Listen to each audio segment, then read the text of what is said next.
From the studios of Tucson Business RadioX, recorded in the Stewart Title corporate offices on Broadway, you are now listening to The Mark Bishop Show. And now here's your host, Mark Bishop. Well, we all know that California has been through a tough time with the devastating fires, and insurers are financing the rebuilding of the state's wildfire-ravaged communities. In a moment, we're going to be speaking with Sean Kevelighan, the Chief Executive Officer of the Insurance Information Institute. I mean, California's auto, home, and business insurers, they paid out $13 billion in wildfire-caused claims back in 2018, and nearly $12 billion because of 2017's wildfires. Now, according to the state's Department of Insurance, these monies were used by Californians to purchase new cars, rebuild homes, and restore businesses. But California's highly regulated insurance markets often make it difficult for auto, home, and business insurers to price their policies to reflect the risks of operating in the state. So what's going on, Sean? Mark, thank you. Good to be here. And really what we're seeing going on is a reflection of more Californians. And you could argue that this is not just in California, but other wildfire-prone states like Texas, like Arizona, like Colorado, where people are wanting to live in more wildfire-prone areas.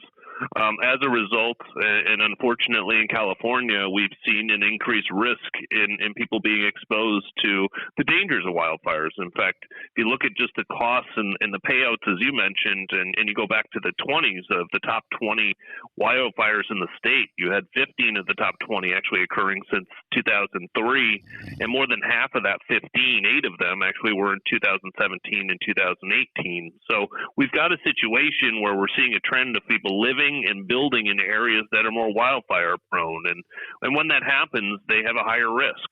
And when you have a higher risk, it's going to cost more to insure that risk. And so, as we're seeing these trends significantly increase, right? For nearly $2 were paid out in terms of claims, as you mentioned earlier, for every dollar that was brought in premium. So something needs to give for some insurers. Insurers need to diversify their own risks. We're an industry that wants to be around to be able to keep our promises and pay claims. And so when that happens, we need to make sure that we're pricing the risks accordingly, making sure we're educating consumers about that, but also asking consumers and others to take preventative measures to make themselves more resilient. Insurance is only a first step in resilience. There are other measures that people can take. Yeah. Well, in fairness, insurers get a bad rap sometimes, don't you? And at the end of the day, gee, $1 coming in for $2 going out. Where's the profit? You got to be in it to be able to do what you want to do properly. It costs money to run an insurance company and so on. But, what frustrates me is local councils and other areas, the cleanups, the things that can start the brush fires, the things that, sometimes it's just left there for ages. What do you do about that? What have you found in discussions about that? Well, we've absolutely found in discussions that what you're talking about and what you would call fuel for the fire is more prevalent, and people are less informed and understanding that ways that they're actually landscaping the residents and such could be a way to trigger more risk in terms of being prone to wildfires. So you do have, like I said, more and more customers living in these areas, and we're trying our best to make sure that they understand, one, where they're living, what the risks are, and then if they are living in those areas, what preventative ways that they need to think about in terms to make sure that they're more resilient. But in some cases, in a case of a wildfire, it's very hard in some cases to withstand the risk altogether, right? We've got to make sure that customers understand that as they want to live in these areas, and I understand that these areas are beautiful areas and beautiful parts of our country. There is risk that goes along with those areas. And comparatively, you could look at the eastern seaboard of the United States and beautiful areas and beautiful ocean views. But again, those are areas that are prone to hurricanes, and we need to think about that in terms of the risk and how we're pricing that risk in ways that we can make our communities more resilient. Well, it's almost like saying, it's all very well, as you just said, beautiful areas, lovely views out there with the animals and the trees and everything's Mickey Mouse. But you know what? Your insurance is going to be triple. I mean, something has got to give, hasn't there? There's got to be an in-between. Listen, what's a non-renewal notice and how does it differ from an insurance policy cancellation? So the first thing to understand from an industry perspective is that the non-renewal notice is something a step that's taken with great reluctance. As you mentioned earlier, insurers want to be in business, and in order to be in business, they need to sell policies and have more customers.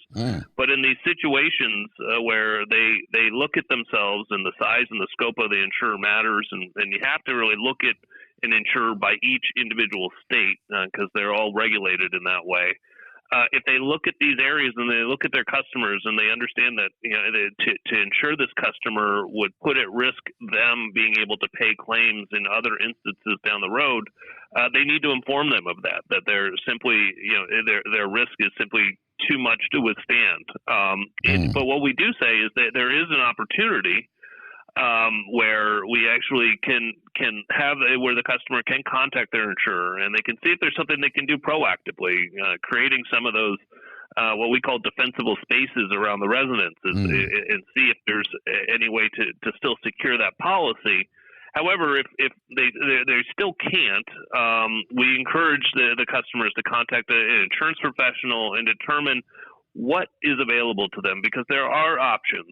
California is one of the largest markets in the world for insurance. And so as much as some of our member companies reluctantly need to issue a non-renewal, there are still options available. Options available in what we call an admitted market, which is really those insurers that you know and hear about and have a household name, brand name that we all know. Are in the market, but even then, you can have a specialty insurance market. We have a specialty insurance market that can cover even higher risks than some of those admitted markets are able to cover. So, and then as a last resort, you've got the California. In California, at least, you have what they call the fair access to insurance requirement. Yeah, I was going to ask you about that. That's what is California? Well, what I did want to ask you was, what can Californians do? I mean, if either their renters or their homeowners insurer not renews them, then they've got to look for these other bodies you were talking about, these other entities. Absolutely, you have choices. We have choices where we live too, and in these unfortunate situations, sometimes that needs to be taken into consideration. If you're living in an area that's simply very high in risk and very prone to wildfires, customers need to take that into consideration in where they're living. That's not an easy outcome, right? Nobody wants to have to move in certain situations, your job but it is something that might come into. That's it. The job. Yeah, exactly. Job, But these are natural disasters in many ways, and so it's very hard to prevent if it's in an area that's simply prone to the risk. So in California's case, they set up the FAIR plan that I mentioned earlier, and this is an insurance pool which assures the availability of basic property insurance to a customer who's unable to obtain coverage otherwise. And so it could and it will, and oftentimes today, cover fire-related risks. The FAIR Plan is not a state agency, and it's not a taxpayer-funded entity. This is provided by those member companies that are licensed to actually service and have insurance business in the state. And then each company participates in the plan's profits, losses, and expenses in proportion to its statewide market share. So this is a what we kind of call a property insurer of last resort, but it is an option for those customers out there that simply need that. So just explain to me again the difference between the admitted market, specialty insurers, and California's FAIR Plan.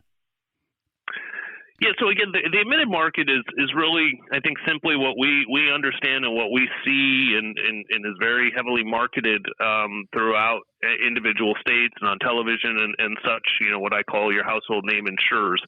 These are where the work directly with the regulator to ensure that the market is priced accordingly, and they have the appropriate amount of risk to take on what's out there in terms of risk and insurance.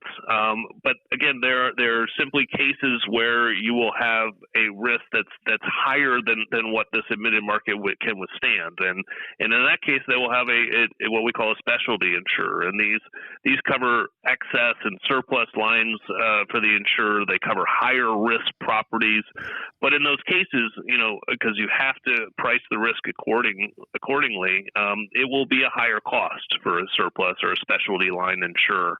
And then the fair plan is simply, when the risk is so high that the customer will need something of last resort, there is a plan that allows them to qualify for that. But even qualifying for that plan, in most cases, it still does not meet the full needs of the customer, right? There's just simply not enough there available based on how much risk is in the state. Well, people are going to do some research. I mean, you have a site, the I.I.I. Is there people there that can, can people go there, and study up, read up, and get some help? Absolutely. I.I.I.org is a resource that the insurance industry set up our institute 60 years ago. We are there not to sell insurance, but to inform the customer about insurance, how it works, how it can work for them. You have to think of insurance as a financial first responder. Once the catastrophe happens and people and it goes away, then it's insurance that's there that's helping them get back economically. So we want to educate people about what's available to them, how they can use it to their advantage, and even how they can take steps beyond insurance to prevent and make themselves more resilient. Yeah. Oh, well, that's pretty good. Well, Sean Kevelighan, he's the Chief Executive Officer, ladies and gentlemen, of the I.I.I. And he's been a busy boy. He was with Zurich Insurance, Citigroup. But I did want to ask you, there was a time that you worked for President George W. Bush in his administration in the U.S. Department of the Treasury as a spokesperson for economic issues, and eventually became senior advisor for the Office of Tax Policy. What were those days like, Sean? Good? It was working and talking about the economy for President Bush was a very rewarding time in my career. I think what it also taught me, and why I in 2008 shifted into the insurance industry, was this industry was able to withstand, and I was surrounded by economists in Treasury and the budget office, and you could tell that something was happening with the economy in 2007 and 2008. And when I looked at insurance as a job path, it became very clear that this industry, because of the model, because it keeps its risk pools around, because it invests for the long term so that it can keep its promises to its customers down the road, it was going to withstand the financial crisis better than most financial services. Right. And that's really what happened. And so today you actually have insurance in its contribution to the overall GDP and the economy has surpassed banking. It actually represents about 3% of GDP in this country in terms of the economy, and that again is higher than banking, which is around 2.8, and it's actually double the securities industry. So the reputation of insurance, and many customers don't appreciate that it is there for them, and it will help them withstand catastrophe and disaster. It also helps us withstand disaster and catastrophe in our own economy and keeping that up and running. And for me, learning about the economy in the Department of Treasury and the budget office, I was also able to really embrace the insurance industry as a way that keeps the engine of the economy moving. Well, and thank God you did, and thanks for what you did, Sean. I appreciate it. Ladies and gentlemen, again, Sean Kevelighan, the Chief Executive Officer of the Insurance Information Institute. Thank you, Sean. Have a happy holiday, and be safe, okay? Thanks so much for having me. Have a great holiday. You're welcome. Goodbye now.